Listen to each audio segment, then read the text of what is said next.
warahmatullahi wabarakatuh. Selamat sore Pak Teguh dan teman-teman. Perkenalkan nama saya Kecok Tafini Safiana dari kelas 10 11 dengan praktis 19. Kali ini saya akan menjelaskan bab 2 dari ekonomi, yaitu kegiatan ekonomi. Yang pertama, mari kita kenali apa sih itu kegiatan ekonomi. Jadi, kegiatan ekonomi adalah kegiatan yang dilakukan manusia untuk mencapai kesejahteraan dalam hidupnya. Kegiatannya dapat berupa produksi, distribusi, dan konsumsi. Yang pertama itu adalah produksi.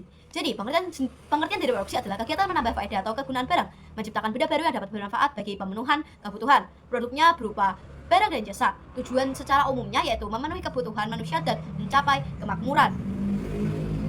Terus, faktor produksi itu ada 4. Yang pertama itu SDA. SDA meliputi rent atau sewa.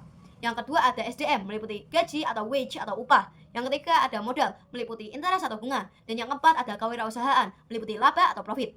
Jenis-jenis produksi itu ada 3, yaitu produksi primer, produksi sekunder, dan produksi tersier. Produksi primer itu meliputi produksi ekstraktif dan agraris.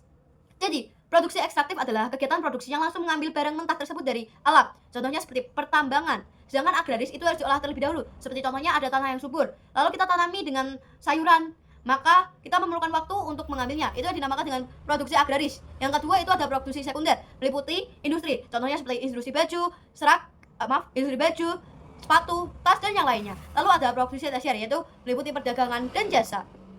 Lalu jika mengacu pada buku paket, maka faktor-faktor produksi yang ada ialah yang pertama ada faktor produksi alam, yaitu semua kekayaan yang ada di alam semesta yang dapat digunakan sebagai sumber produksi, seperti air, tanah, udara, sinar matahari, dan tambang. Yang kedua ada faktor produksi tenaga kerja, dibagi menjadi 2, yaitu tenaga kerja menurut kualitas tenaga kerja seperti tenaga kerja terdidik, terampil, tidak terdidik, dan tidak terampil, serta tenaga kerja menurut sifat, yaitu rohani dan jasmani.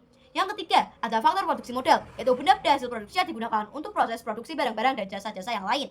Yang keempat, ada faktor produksi keahlian, yaitu keahlian dalam mengkoordinasikan atau mengarahkan faktor-faktor produksi agar produktivitas dapat meningkat.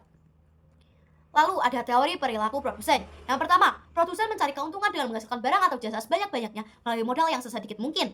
Yang kedua, ada produsen menetapkan biaya produksi berdasarkan faktor input produk tersebut. Akibatnya, jika harga salah satu faktor input naik, harga pokok produksi pun ikut naik. Yang ketiga, ada produksi menghasilkan barang atau jasa sesuai dengan kebutuhan konsumen serta sesuai dengan tren atau hal yang sedang diminati oleh masyarakat.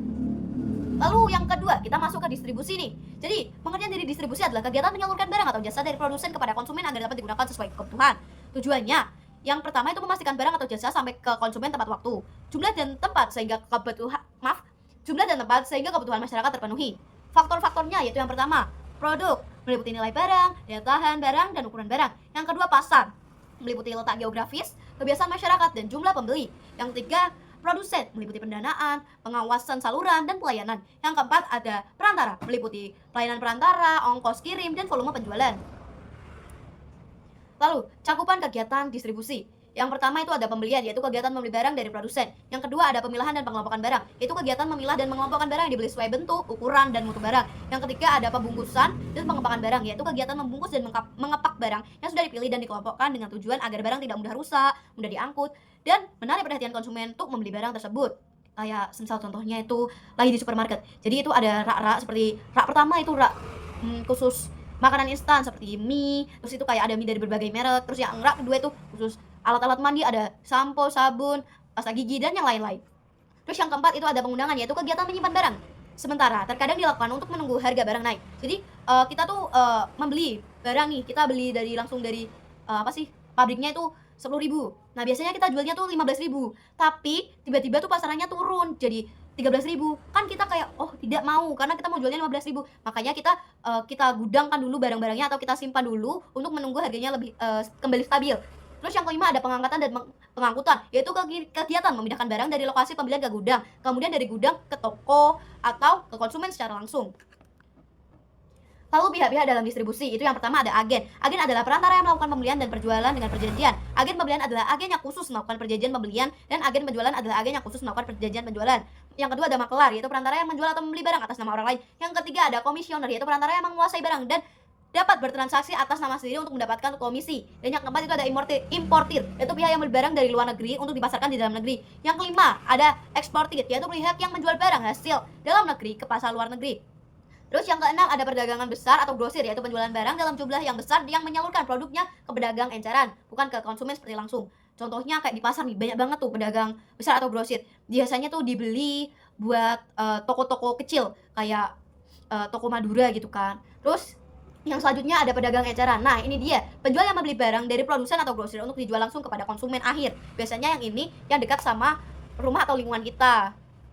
Terus, mata rantai distribusi, yaitu yang pertama ada mata rantai sangat panjang, jalur distribusi yang melibatkan sangat banyak perantara, mulai dari agen nasional, agen provinsi, subagent kota, grosir, hingga pengecer sebelum barang sampai ke konsumen akhir.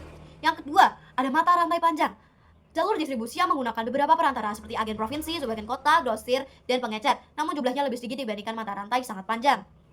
Lalu yang ketiga ada mata rantai agak pendek, jalur distribusi jalur distribusi yang melibatkan dua perantara yaitu grosir dan pengecer sehingga proses penyaluran barang lebih sederhana. Yang keempat ada mata rantai pendek, jalur distribusi yang hanya menggunakan satu perantara yaitu pengecer sebelum barang diterima oleh konsumen. Yang kelima itu mata rantai sangat pendek atau langsung, yaitu jalur distribusi di mana produsen menjual barang langsung kepada konsumen akhir tanpa perantara. Lalu yang ketiga itu kita masuk ke dalam konsumsi. Jadi pengertian dari konsumsi sendiri adalah kegiatan menghabiskan atau mengurangi nilai suatu barang. Tujuannya itu memenuhi kebutuhan hidup, mendapatkan kepuasan bagi orang yang menggunakan barang atau jasa tersebut dan mendapatkan pengakuan dari orang lain. Faktor-faktornya yaitu ada dua, faktor ekonomi dan non ekonomi. Faktor ekonomi yaitu meliputi pendapatan, harga barang, dan ketersediaan barang. Jangan faktor non ekonomi adalah jumlah anggota keluarga, tingkat pendidikan, dan kondisi lingkungan. Peran dalam kegiatan ekonomi.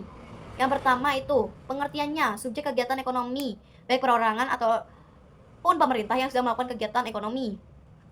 Jadi ini kita udah masuk sebelum flowchart itu ya. Jadi peran rumah tangga konsumsi ya pastinya sebagai konsumen, terus pemilik atau pemasok faktor produksi dan penerima imbalan. Yang kedua peran rumah tangga produksi sebagai produsen, pengguna faktor produksi dan agen pembangunan. Yang ketiga ada peran rumah tangga pemerintah sebagai pengatur kegiatan ekonomi, konsumen dan produsen. Sedangkan yang lalu yang keempat yaitu peran masyarakat luar negeri yaitu sebagai produsen, konsumen, investor dan tenaga kerja. Lalu ada circular flow diagram, itu ada 3 jenis yaitu yang pertama 2 sektor, itu ada RTP dan RTK saja. Jadi yang pertama-tama Oke, kita lanjut ya. Yang pertama itu ada circular flow diagram 2 sektor. Jadi yang pertama-tama itu RTK atau rumah tangga konsumsi itu ke pasar input atau pasar faktor produksi untuk menjual faktor produksinya nih. Kan lalu dibeli sama RTP atau rumah tangga produksi. Nah, RTP itu ngasih feedback ke RTK berupa uang, yaitu uangnya tuh bisa berupa rent, wage, interest atau profit. Lalu diolahlah sama RTP. Lah, kan udah diolah, udah matang, udah diproduksi. Lalu RTP itu menyalurkan ke pasar output atau pasar barang atau jasa. Nah, di pasar output itu RTK sebagai konsumen itu membeli ke pasar output, lalu dia memberikan uang sebagai pembelian atau pembayaran ke RTP. Lalu yang kedua itu ada circular flow 3 sektor. Yang di sini tuh ditambahkan oleh pemerintah. Jadi pemerintah itu dia tuh bisa mengasih faktor produksi, bisa juga dia membeli faktor produksi. Dia juga bisa menjual ataupun membeli barang atau jasa yang ada. Nah, lalu dia itu memberikan subsidi kepada RTP dan RTK. Tapi RTP dan RTK juga itu harus membayar kepada pemerintah berupa pajak. Lalu ada circular flow diagram 4 sektor. Nah, di sini tuh yang ditambahkan itu masyarakat luar negeri. Jadi di sini masyarakat luar negeri itu bisa menjadi sumber atau faktor produksinya, bisa juga dia menjadi pembeli atau penjual barang yang telah diproses tersebut. Cukup sekian dari saya. Wassalamualaikum warahmatullahi wabarakatuh.